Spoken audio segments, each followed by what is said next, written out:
দুর্গম এলাকা হিসেবে পরিচিত একো উপগ্রহে স্থাপিত নাসার medium resolution imaging spectro radiometer record করেছে যে বিশ্বের উষ্ণতম স্থলভাগ হলো লার্ড ডেজার্ট, যেখানে 2005 সালে তাপমাত্রা 70.7 ডিগ্রি সেলসিয়াস। এই বিশাল লবণাক্ত মরুভূমিতে অনেক রহস্যময় চিহ্ন রয়েছে, যেমন গ্যান্ডম বেরিয়ান, যা পৃথিবীর উষ্ণতম জায়গা, যার তাপমাত্রা মহাকাশ থেকে পরিমাপ করা হয়েছে 70.7 ডিগ্রি সেলসিয়াস। ধারণা করা হয় যে এই কালো আগ্নেয় শিলা দ্বারা আবৃত বিস্তীর্ণ মালভূমিতে কোনো প্রাণ নেই। নাসা কয়েক বছর ধরে সেখানে পৃষ্ঠের তাপমাত্রা পরিমাপ করেছে এবং বারংবার রেকর্ড পরিমাণ তাপমাত্রা পেয়েছে। এই নরক তুল্য স্থানে মাটি, যেখানে আমরা কিছু ফটোশুট করব যা কেউ আগে কখনো দেখেনি। আমাদের প্রথম স্টপেজ শাহাদাত, আমাদের যাত্রাপথের শেষ শহর। এটি মরুভূমির পশ্চিমে একটি মরুদ্যান। এখানে জীবনযাপন বেশ অস্বাভাবিক। এখানে বাতাসের তাপমাত্রা প্রায় 37 ডিগ্রি সেলসিয়াস। আমরা শত শত কিলোমিটার পাড়ি দেব, আবহাওয়া ক্রমাগত আরো উষ্ণ হবে। মরুভূমিতে ঢোকার আগে আমরা দেখতে পাই শত বছরের পুরনো সফি আবেদের কাফেলা, যা এখন ভগ্ন প্রায়। In desert, while the weather is so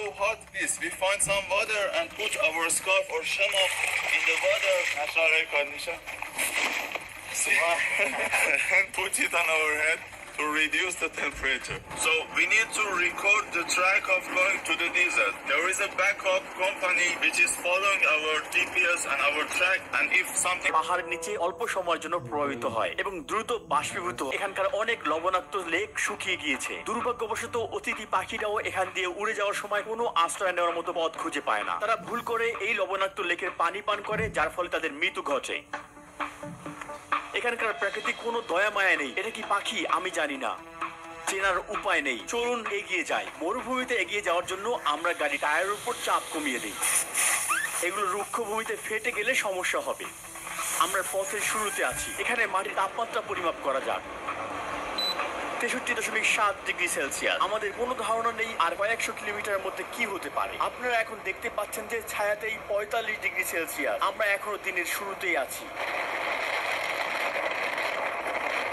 I keep the phone cooler like this, with this ice like this. If it is not hot, it doesn't work. মরুভূমির প্রাণ কেন্দ্রে 2 ঘন্টার একটি কঠিন যাত্রার পথ আমরা অবশেষে কেন্দ্রীয় পয়েন্টে পৌঁছেছি। এই স্থানটি লার্ড ডেজার্টের সর্বনিম্ন উচ্চতায় রয়েছে এবং এটি দ্বিতীয় উষ্ণতম স্থান।